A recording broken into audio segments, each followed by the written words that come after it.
So good evening everyone. মোৰ আৰু এটা নতুন ভিডিও লৈ আপোনালোকক স্বাগতম জনালো. So আজি আমি কথা পাতিম ৰুটৰ যে বহুতে এনেকে মোবাইল ৰুট কৰে মানে ৰুটটো হয় কি হেতু আগতে জানিব লাগিব আৰু মেইন কিছুমানে এনেকুৱা কৰে যে সাপোজ লগৰজনে ৰুট কৰিছে ফোনটো কিন্তু ৰুটত কিবা মানে বহুত ফিচাৰ্স থাকে এক্সট্ৰা বহুত প্ৰিভিলেজেস থাকে এনেকুৱা ইউজ কৰিব পাৰে আপুনি আৰু আপুনি এটোৰ ওপৰত ফুল মানে অথৰিটি থাকে আপোনাৰ এটো অধিকাৰ থাকে এটো আপুনি ইউজ কৰা জিটি কৰাৰ কাৰণে বুজিছে ৰুট কৰাৰ পিছত মানে হেতুক চাইও কিছুমানে যদি আপোনাৰ লগৰটো কৰিছে আপুনি ক'ব যে ভাই মোক কৰি দে না কাৰণ আপোনাৰ তাত হেতু ফিচাৰ নাথাকিব পাৰে যোনটো তাৰ আছে ভাল লাগিছে সো ৰুট কৰা এটো সময়ত এট প্ৰেজেন্ট কৰা ভাল নে বেয়া সো আজি মই ভিডিওটোত কম সো হেখৰলৈ ভিডিওটো চাব তেতিয়া গম পাব যে এট প্ৰেজেন্ট এটো সময়ত আপুনি এটা আপোনাৰ মোবাইল ফোন বা স্মাৰ্টফোন ৰুট কৰিব লাগে নে নালাগে আৰু ৰুট কৰিলে কি হয় আৰু ৰুট কৰিলে কি মানে কি এডভান্টেজ আৰু কি ডিসএডভান্টেজ আছে হেতু আজি মই এই ভিডিওটোত জনাম সো ভিডিওটো হেখৰলৈ চাই থাকক ফাৰ্ষ্টত আমি জানিব লাগিব যে ৰুট বস্তুটো কি হয় এটা মই কৈছো একদম সিম্পল ভাষাত কম মই একদম ৰুট ভাষা মানে ৰুট হল যে উইন্ডোজত চাব এই পিসি যে কম্পিউটাৰ উইন্ডোজত এটা থাকে নহয় এডমিনিষ্ট্ৰেটৰ বুলি এডমিন বুলি সেই সেম এন্ড্ৰইডৰ ভাষাত হেতু কোৱা হয় ৰুট বুলি ৰুট ইউজাৰ বুজিছে তাতে যেনেকৈ এডমিন বুলি কোৱা হয় উইন্ডোজত তাতে আপোনাৰ সব মানে হে থাকে আপোনাৰ অথৰিটি থাকে পিসি টো জি কৰিব পৰা প্ৰিভিলেজেস সো এক্সাক্ট হেনকুৱা আপোনাৰ স্মাৰ্টফোনত ৰুট যোনটো হয় হেতু কোৱা হয় যে আপোনাৰ তাত ফুল অথৰিটি থাকে এটা স্মাৰ্টফোনত আপুনি জি কৰিব ইচ্ছা আছে কাস্টমাইজেশন বা জি কৰিব পাৰে হেতু আপুনি কৰিব পাৰে যোনটো এটা নৰমাল ফোনত আপুনি নোৱাৰে ৰুট কৰাৰ পিছতে আপুনি হেতু আপুনি এই ফোনটোত কৰিব পাৰিব বুজিলে সো এনেকুৱা কিছুমান কথা কম মই এতিয়া যে ৰুট কৰাৰ পিছত মানে ৰুট মানুহে কিহৰ কাৰণে কৰে এনেটো নকৰে আৰু কিবাটো ডেফিনেটলি কিবা এটা নতুন মানে পাবৰ কাৰণে ৰুট এটা কৰিব নহলে এনে এটা স্মাৰ্টফোন কিয় ৰুট কৰিব মানে সো প্ৰথমটো হল আপুনি 2015-14ত এনেকুৱা চাব এতিয়া আমাৰ স্মাৰ্টফোনবোৰ যেনেকুৱা মানে বহুত ফিচাৰ্স পায় ফিচাৰ ৰিচ ফোন হয় মানে বহুত কাস্টমাইজেশন আছে হেতু সময় তিতে নাছিলে মানে যোনটো কয় UI customisation user interface customisation বুলি কোৱা হয় আজিকালি যুগত এটো প্ৰায় ফোনতে থাকে আপোনাৰ সব এন্ড্ৰইড ফোনতে থাকে এটো আপুনি ধৰি লওক Oppo ফোনত হওক বা Vivo হওক বা Redmi হওক বা Realme বা যি নহওক সব মানে মোবাইলতে আজিকালি ইউআই টো পায় আজিকালি ধৰি লওক এন্ড্ৰইড 12 ফটো আজিকালি মানে এন্ড্ৰইড 12 যোনটো আহি আছে হেতুটো আপোনালোকে ইউআই কাস্টমাইজেশন পাব তাতে কিবা আপুনি কৰিব যোনটোত আগতে ষ্টক এন্ড্ৰইডত কোনো কাস্টমাইজেশন নাথাকিছিলে কিন্তু এটা এন্ড্ৰইড 12 হেতু পসিবল কৰি দিছে ভাবক সো আগৰ জিন্তিয়া 2014 বা 15ত তিতে নাছিলে বুজিছে সো হেৰিটো কি হল তিতিয়া মানুহে মানে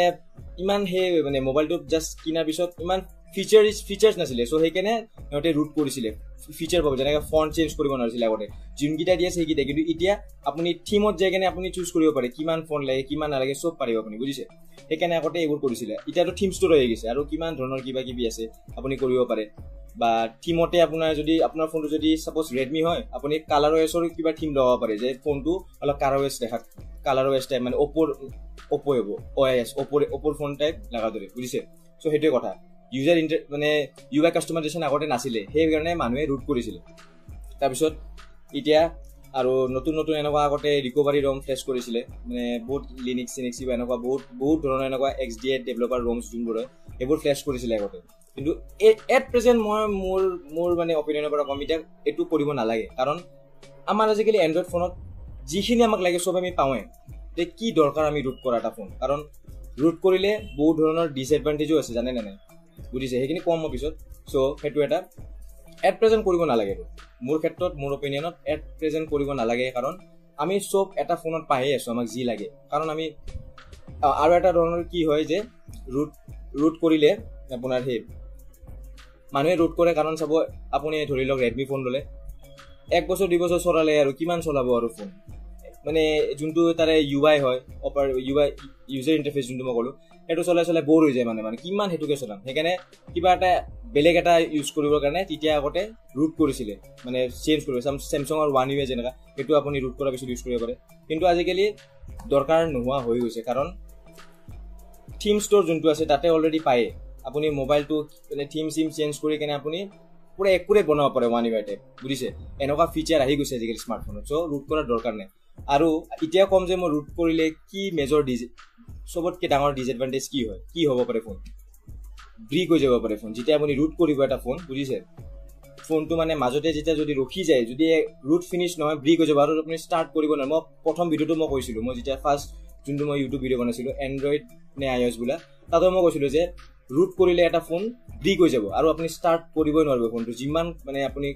চেষ্টা কৰক আপুনি ষ্টাৰ্ট নহ'ব এইটো ফোন আৰু, কাৰণ পুৰা ব্ৰিক হৈ যাব আৰু ডেড মানে ফোনটো পুৰা একদম বৰবাদ হৈ যাব আৰু ষ্টাৰ্ট নহ'ব। চ' মোৰ ক্ষেত্ৰত ৰুট কৰিব নালাগে, বুজিছে? আপুনি আপোনাৰ ৰিস্ক মানে যদি আপোনাৰ তাত দুটা ফোন আছে বা তিনিটা ফোন ছেকেণ্ডাৰী বা এনেকুৱা ফোন আছে, তেতিয়া আপুনি কৰক, তেতিয়া চিন্তা নাই, কাৰণ এটাতো আপুনি প্ৰাইমেৰী আছে ন, তেতিয়া সেইটোত কৰিব পাৰে। মানে যদি আপুনি বহুত এডভেঞ্চাৰ হয় মানে কৰি ভাল পায় আৰু ৰুট চুট যদি কিবা এনেকুৱা আপুনি কৰি চেষ্টা কৰি চাব বিচাৰে, তেতিয়া আপুনি কৰিব পাৰে ৰুট, বুজিলে? কিন্তু যদি এটা ফোন আছে একদম নকৰিব, এইটো বহুত ডাঙৰ এটা ৰিস্ক, হেভি ৰিস্ক। আৰু ৰুট কৰাৰ পিছত মেইন চবতকৈ মেজৰ ডিসএডভান্টেজ হ'ল আপোনাৰ যোনটো এই কি কয় ৱাৰেণ্টি, আজিকালিতো গেৰেণ্টি নাপায়, ৱাৰেণ্টি যোনটো হয় ফোনৰ এইটো আপোনাৰ ভইড হৈ যাব। ভইড মিনছ কেঞ্চেল হৈ যাব। আৰু ছাপ'জ এটা মোবাইলত ধৰি লওক ৱাৰেণ্টি থাকে এক বছৰ থাকে, যদি আপুনি 6 মাহৰ ভিতৰত যদি আপুনি এটা ফোন ৰুট কৰে, আপোনাৰ যদি ফোনটো কিবা হৈও যায় মাজতে, তেতিয়া আৰু আপুনি যদি লৈও যায় সেই মানে ছাৰ্ভিচ চেণ্টাৰত, আপোনাৰ মোবাইল ফোনটো একো নহয়। খুব কম পৰিমাণে এটা দুটা কোম্পানীয়ে কৰিব, মানে ছাৰ্ভিচ চেণ্টাৰত লৈ গ'লে ঠিক কৰি দিব, কিন্তু এনেকুৱা কোনো কোম্পানী মই এতিয়ালৈকে দেখা নাই যে সেই কৰি মানে ঠিক কৰি দিব পাৰে, কাৰণ নকৰে। এইবোৰ মানে এগেইনষ্টত হৈ যায় কোম্পানীৰ। সিহঁতে প্ৰথমতে কৈ দিয়ে ৰুট কৰিব নালাগে, এইটো কোম্পানী এগেইনষ্টত হৈ যায় ৰুট, এইটো মানে এটা ইলিগেল হেৰি হয়, মানুহে মানে ফ'ৰ্চফুলি কৰে এইটো বস্তু, যোনটো কোম্পানীয়ে বা স্মাৰ্টফোন কোম্পানী নিদিয়ে কৰিব কাৰণে, এইটো এলাউ নকৰে। কাৰণ ৰুট কৰাৰ পিছত আপোনাক মানে সেই কি কয় ফোনৰ ৱাৰেণ্টিটো যায়গৈ। তাৰপিছত মেইন হ'ল বহুত ডিসএডভান্টেজ আছে, যেনেকুৱা বেটাৰীৰ প্ৰব্লেম হ'ব, আপোনাৰ বেটাৰী মানে বেছিকৈ আপোনাৰ ড্ৰেইন হ'ব, বেছিকৈ খাব, বা আপোনাৰ কি কয় আৰু এনেকুৱা বহুত ধৰণৰ আছে, আপুনি চাই ল'ব পাৰে, ইউটিউবত মাৰি চাব পাৰে ৰুটৰ কি মানে ডিসএডভান্টেজ এইবোৰ চাব পাৰে। চ' ক'লে মই ভিডিঅ'টো বহুত ডাঙৰ হৈ যাব। চ' মই ভিডিঅ'টো দেখিনে ক'ম যে আজিৰ টাইমত এট প্ৰেজেণ্ট 2021ত ফোন এটা ৰুট কৰিব নালাগে, কাৰণ আমি যিখিনি এটা এণ্ড্ৰইড স্মাৰ্টফোনত পাই আছোঁ সেইখিনি আমাৰ কাৰণে বহুত, আমি গোটেইখিনি কৰিব পাৰোঁ। চব ফেচিলিটি দিছে আজিকালি স্মাৰ্টফোনে, থিম চেণ্টাৰ দি দিছে, তাতে আপুনি যাই কেনে ফন্ট ল'। কিন্তু ৰিয়েলমি ফোনত চাগে কিছুমান বস্তু কিনিব লাগে, সেইটো এটা ডিসএডভান্টেজ হয়। আৰু এতিয়া সেইটোৱে হয়, কিনিব লাগে ৰিয়েলমি ফোনছত, বা কালাৰো এছৰো এনেকুৱা হ'ব পাৰে নাজানো। চ' কিন্তু ৰেডমিত কিন্তু ফুল অন কাষ্টমাইজেশ্যন, চবত। সেইকাৰণে বেছিভাগ মানুহে ৰেডমি ফোন কিয় কিনে, Xiaomi ফোন কিয় কিনে, কাষ্টমাইজেশ্যন বহুত আছে, বহুত ধৰণৰ কাষ্টমাইজেশ্যন আছে। এতিয়া MIUI 13 যোনটো এইটো বা কি ধৰণৰ হয়। চ' সেইকাৰণে ভিডিঅ'টো দেখিনে ক'লো যে স্মাৰ্টফোন এটা আপুনি ৰুট নকৰিব, কাৰণ যদি দুটা ফোন আছে বা তিনিটা ফোন আছে তেতিয়াহে ৰুট কৰিব। যদি এটা ফোন আছে একদম নকৰিব, কাৰণ বহুত ৰিস্ক লৈ আপুনি কৰিব পাৰে। যদি ফোনটো ডেড হৈ যায় আৰু ষ্টাৰ্ট নহ'ব, তাতে যি আপোনাৰ ভিতৰত ডাটা বা যি আছে সেইবোৰ আপুনি আৰু ৰিকভাৰ কৰিব নোৱাৰে পিছত আৰু, বুজিলে? চ' যদি ভিডিঅ'টো ভাল লাগিছে লাইক কৰি দিব আৰু কমেণ্ট কৰি জনাব কেনেকুৱা লাগিছে, আৰু শ্বেয়াৰ কৰিব আপোনাৰ ফ্ৰেণ্ডছ ৰিলেটিভছৰ লগত শ্বেয়াৰ কৰিব, তেতিয়া গম পাব। চ' আৰু যদি চেনেলটোত নতুন হয়, মোৰ এই ফটোখন আহি আছে নহয় তলত, তাতে ক্লিক কৰি কিনে ছাবস্ক্ৰাইব কৰি ল'ব আৰু বেল আইকনটো প্ৰেছ কৰি ল'ব, যে যেতিয়া মই ভিডিঅ' এটা আপলোড দিওঁ আপোনালোকে নটিফাইড হৈ যায়। চ' লগ পাম আৰু এটা নতুন ভিডিঅ'ত, তেতিয়ালৈ বাই বাই।